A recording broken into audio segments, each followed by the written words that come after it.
মাসব্যাপী রোজা শেষে আগামীকাল খুশির ঈদ।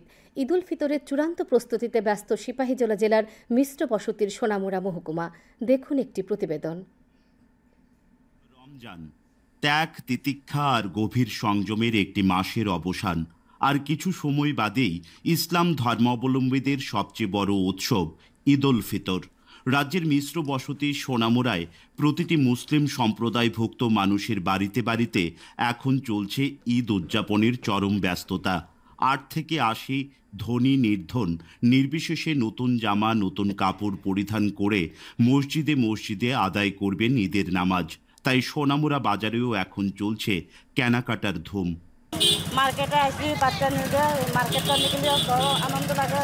বছরের উৎসব ঈদ আমাদের জন্য ভালো। এই ঈদ হিন্দু মুসলিম সবার জন্য সমান। এবারে ঈদ খুশির দিন, আনন্দ কাটতে চাই, আনন্দ রাখতে চাই, সব খুব আনন্দ।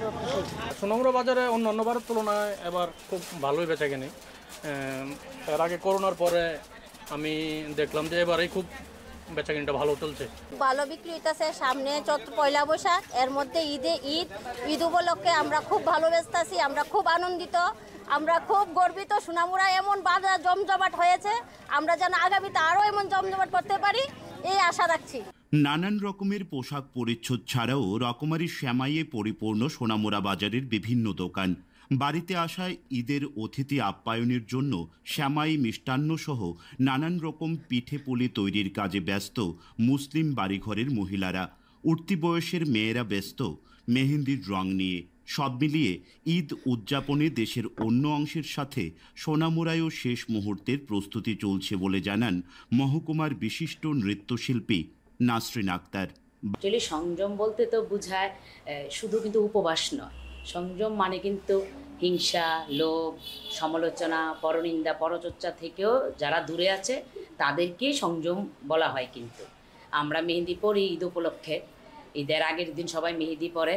মেহেদিটা আমাদের মধ্যে খুবই প্রচলিত। এখানে একটা মেহেদির আয়োজন হয়ে যাক, সবাই মিলে আমরা একসঙ্গেই মেহেদিটা পরি, তাই এখানে আমি আয়োজন করেছি মেহেদি করা। চলছে চৈত্র মাস, আর কয়েকদিন বাদে নববর্ষকে বরণ করার জন্য মাতোয়ারা হয়ে উঠবেন আপামর বাঙালি। তার আগে হচ্ছে খুশির ঈদ, আর এই দুয়ে মিলে সিপাহীজলা জেলার সোনামুড়া বাজার কিন্তু এখন জমজমাট। সোনামুড়া থেকে আমি অভিজিৎ বর্ধন, দূরদর্শন সংবাদ, ত্রিপুরা।